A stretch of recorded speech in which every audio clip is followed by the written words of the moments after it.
Hello guys, ayan, ipasilip ko sa inyo yung aking kamatisan. At eto na nga po, mayroon na siyang hinog. At pwede na tayong pumitas ng ating pangsinigang kung tayo'y magluluto. At ayan, press na press po yan. Kita nyo ba?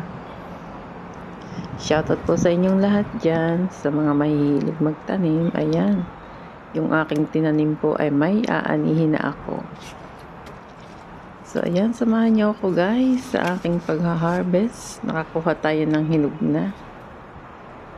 So, hirap na hirap akong mag-video dyan kasi may bakod dyan. May nakaharang. Kita niyo yung hinog na. Sa wakas, nakaharvest din tayo.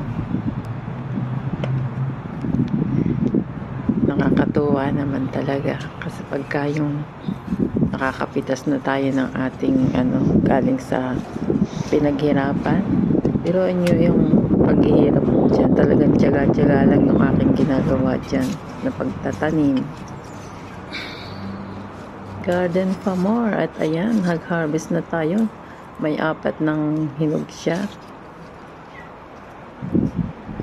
So, ayan guys, ang aking mai-share sa inyo. Maraming salamat po sa inyong panonood at sana'y naligayahan kayo sa sa aking kamatisan.